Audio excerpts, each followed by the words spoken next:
Hi there. So in my last video I was talking about searching for ancestors in early records, particularly poor ancestors. And I did touch upon the subject of finding either in parish registers, sometimes the handwriting can be difficult, and sometimes early parish registers are in Latin, which can be very daunting if you're not familiar with Latin, and you've also got to cope with the old handwriting as well. And one of my viewers said that they'd be very grateful for some pointers on the Latin problem. So hence this video about how to approach Latin found in early parish registers. And it's really much easier than you might think. You really only need to learn a few words, names, numbers, and that's more or less it. So I'm going to go over these with you today, and we'll also have a look at a parish register that's in Latin. We're just going to talk about parish register Latin today, and it's unlikely that you'll come across too many Latin documents unless you're going really far back into medieval period. Most of the documents you'll be looking at will be most wills are in English. Very early documents, you really do then have to be quite an expert in medieval Latin. So at that point, you'd want to start looking to finding a Latin expert to transcribe a document. So it's not much point in me talking about that kind of Latin. But for parish registers, it's really simple. So where and why might you find Latin? Of course, when the parish registers were first ordered by Thomas Cromwell in 1538, most people at that time were illiterate, wouldn't be able to read English or Latin, and all documents were therefore written by officials. And many of these officials would be used to writing official documents in Latin, which includes church officials. So many of them wrote the parish registers in Latin as well. Some of them wrote them in English. But that is why you'll find quite a few parish registers from this early period written in Latin. However, you won't find, or it'd be very rare to find, parish registers in Latin after 1733, because there was a law brought in that parish registers had to be written in English after that period. The only exception to this will be if you find, and this can go on to much later into the 19th century, sometimes you'll also find Roman Catholic registers written in Latin. So that's very useful if you're looking at Irish records, or quite a lot of Roman Catholic registers in places like Liverpool and Manchester, where there is a lot of Irish immigration. You'll find a lot of Roman Catholic registers written in Latin there. So hopefully this also will help with that. So as I said, you only really need to learn a few words to understand the Latin parish registers. They're the words mostly used in parish registers. And so we're going to have a look at those, and I'm going to bring up now a sheet with some of those words, and we'll just go through that. The most used words you're going to find are the ones on the left, and of course you'll find these very familiar if you're used to looking through parish registers. So we've got at the top, we've got Filius, which is son of, and then Filia, daughter of. Uxor is wife. One thing I should note here is that with Latin you'll find different word endings. So whether it's the subject or the object word, for example, you might sometimes find uxor written as uxoris, so which is the object version of uxor. But as long as you recognise these root words, you can't go far wrong. Then we've got matrimonium, which is marriage. You might also find the marriage a declension of the word nuptus, which is marry as well, so nupti, perhaps. And then you've got sepultat, which is buried. Sometimes you might see that abbreviated to sep. And then, of course, DA is day. So when you're looking at dates, you will find DA there. We'll look at numbers in a minute. And then on the right-hand side, I've put words you might come across that are sometimes used in parish registers. Of course, you might be familiar with pater for father and mater for mother. Natus, of course, is born. So occasionally in parish registers, you get the date of the birth as well as the date of the baptism, so that might come up. Of course, you might get vidua or widua for widow. So you might get a burial which describes a woman as a widow.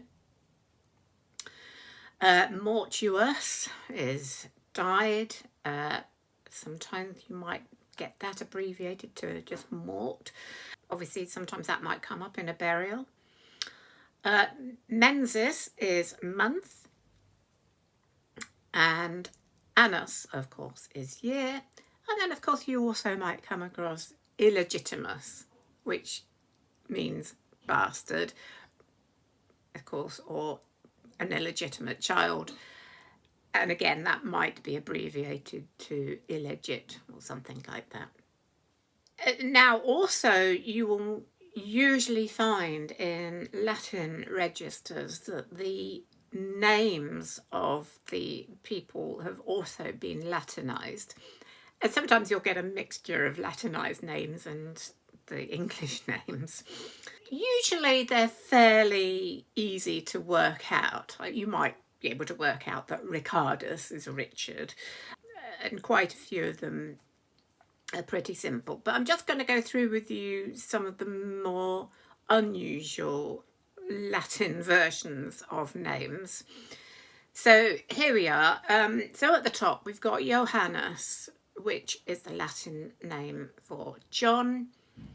Then you've got Maria for Mary. So, of course, although we often use the forename Maria, if you come across Maria in a Latin register, she'd probably more likely be known in English as Mary.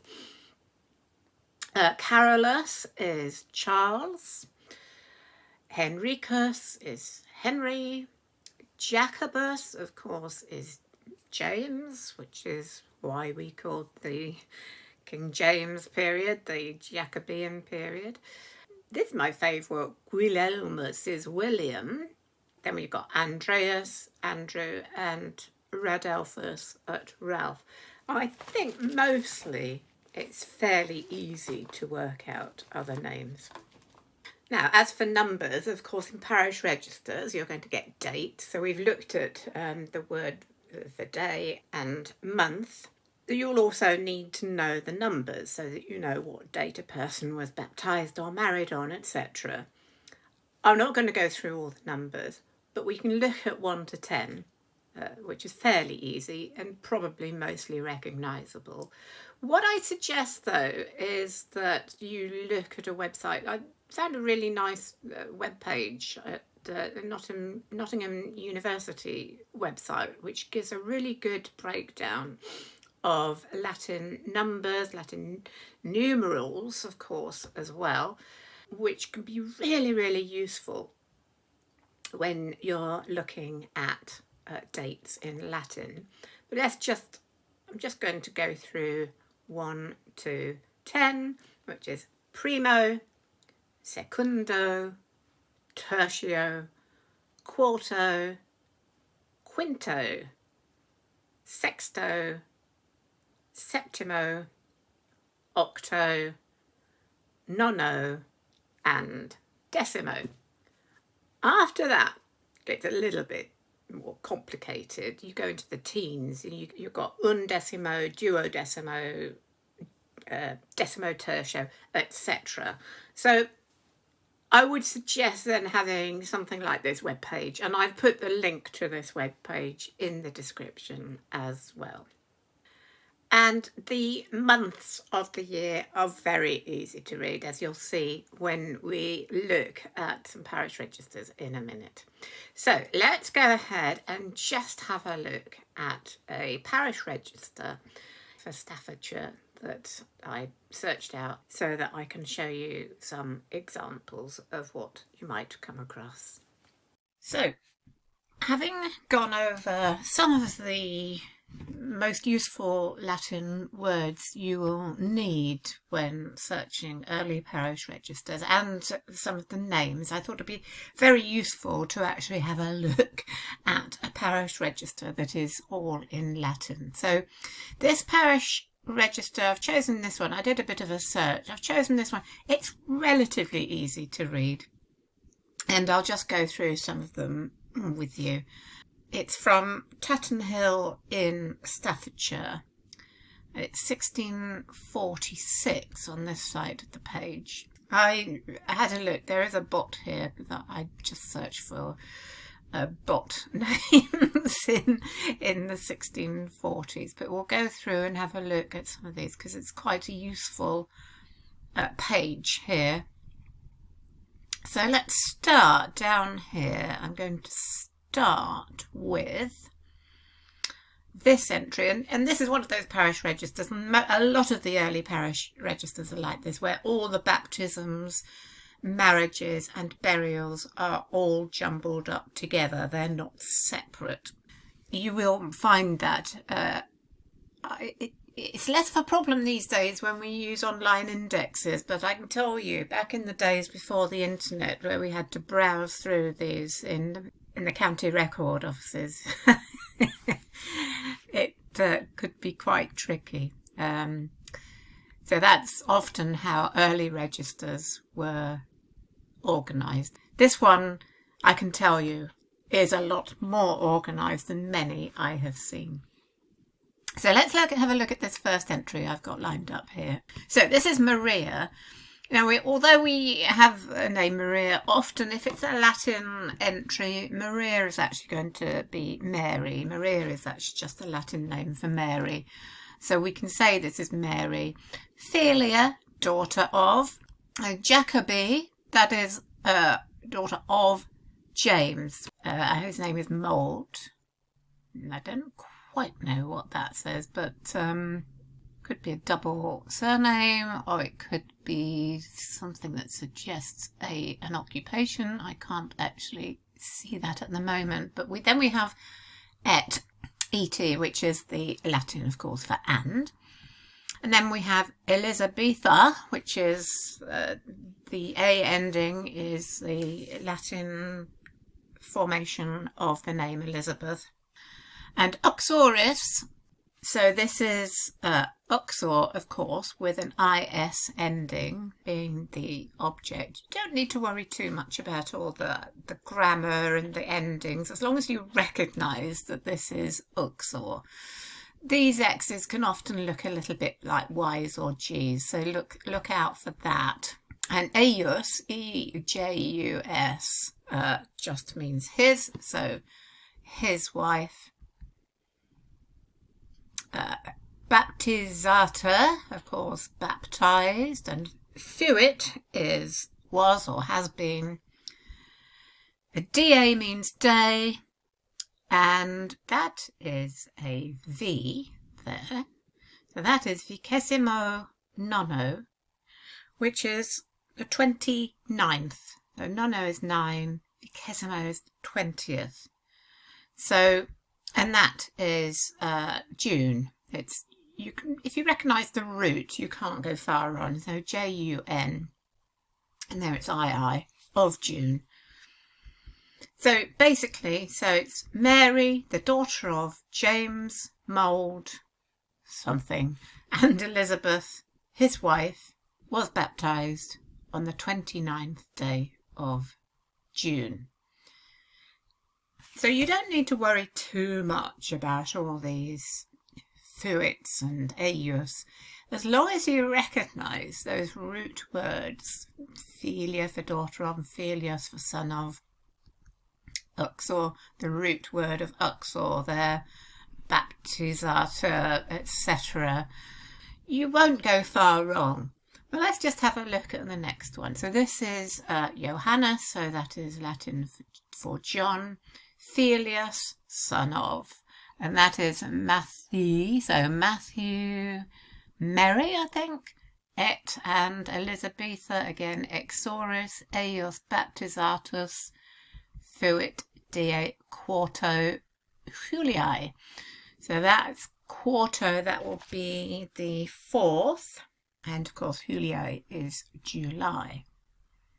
So there's 2 baptisms. We next come to, and interestingly, you'll find this in some parish registers where the incumbent has started to sort of put in more anglicised names. So you've got a John here rather than a Johannes. So as I say, you'll find sometimes a mixture of Latin and English as there was a kind of transition.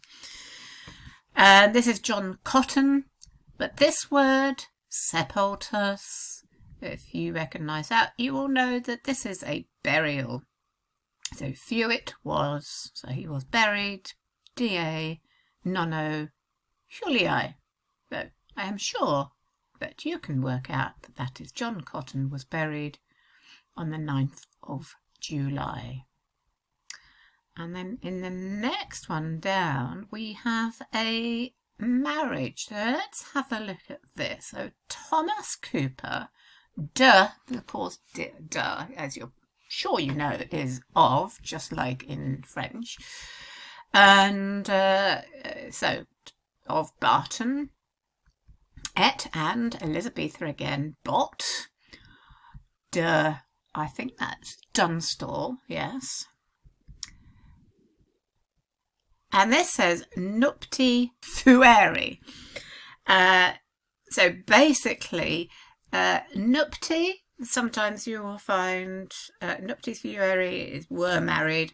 Nupti is sometimes the word for marriage. Sometimes you will get matrimonium, or the shortened version of matrimonium, M-A-T. Or sometimes just N-U-P, for the shortened version of nuptite. So as long as you recognise those 2 roots, mat or matrimonium and nup or nupti, you will recognise a marriage. And then da, day, of course. Secundo, that's pretty easy to work out. That is second, and that is Augusti. But Thomas Cooper of Barton and Elizabeth Bott of Dunstall were married on the 2nd of August. We've got the lovely name of Gulielmus, which was the Latin for William.